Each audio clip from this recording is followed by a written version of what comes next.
Thomas-Symonds. Thank you very much, Mr Deputy Speaker, and it's a pleasure to follow the Honourable Member for Ceredigion, and I entirely echo what he said about the importance of good broadband connections going forward in a modern economy. I'd also join in the quite appropriate tributes that have been paid to Lord Crickhowell and to Lord Richard by many Honourable and Right Honourable members across the House. Also, Mr Deputy Speaker, because this debate follows International Women's Day, I'd like to pay tribute to the Mayor of my hometown of Blaenavon, Councillor Phyllis Roberts, who I understand at 93 is the oldest mayor in the United Kingdom and has given a lifetime of public service. I'm going to concentrate my remarks this evening, though, on the issue of universal credit. And since I was first elected to this House in May 2015, if there is one issue that has generated more casework than any other, it is my dealings with the Department of Work and Pensions. I have spoken on a number of occasions previously in this House about personal independence payments and the problem of people being driven all the way to a tribunal in order to achieve the award that they should have been given in the first place. And that remains a significant problem. But I want to turn specifically to the universal credit rollout. And I'm very grateful to the Torfaen Citizens Advice Bureau for providing me with a number of case studies that I can now put before the House. And I really do hope that these will have a sobering effect on the government to do more than is being done at the moment. Let me just start with this example. A couple suffering financial hardship and developing arrears. Those arrears led to problems paying rent and even to the extent of a notice seeking possession of their property being served. And all that happened because there were unnecessary, mistaken deductions from their universal credit award, which just clearly isn't acceptable.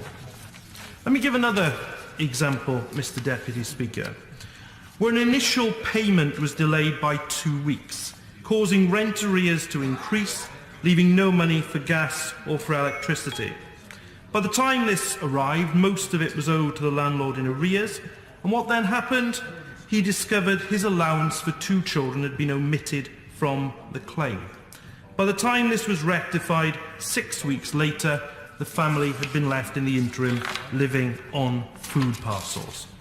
This is not, I'm afraid, an uncommon experience, as I can say from my own constituency surgeries.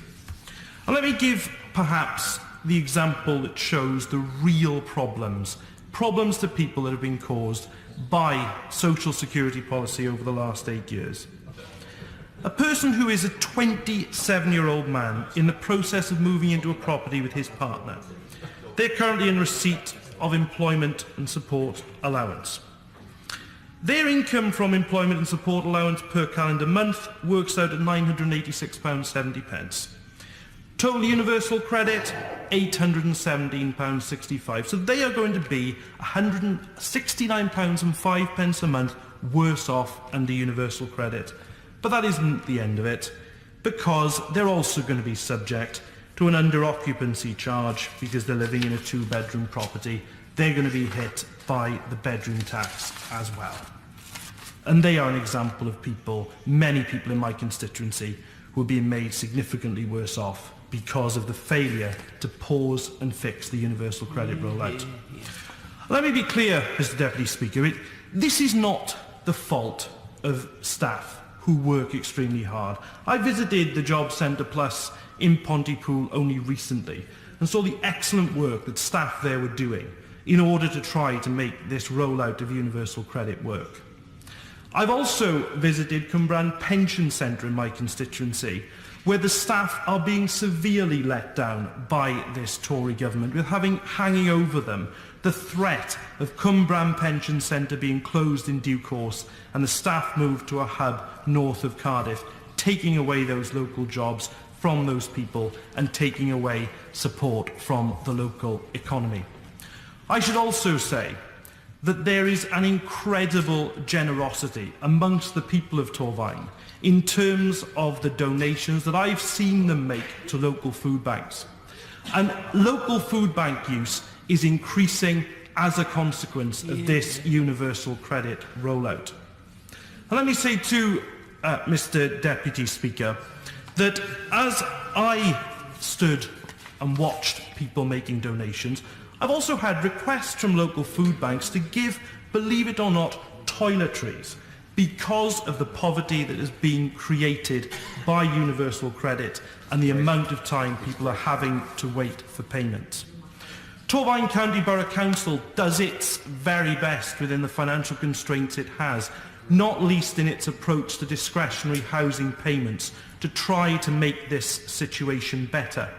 I'm also incredibly lucky to have a fantastic voluntary sector locally and so many organisations that are there to help those people that are being affected.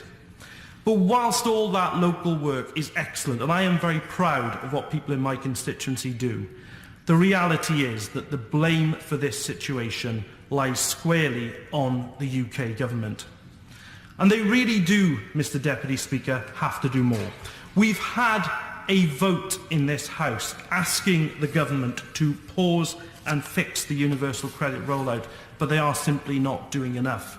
And it is no longer enough to say either that a job under the Tories is a route out of poverty, because we know that 2/3 of children living in this poverty in this country are actually in working households.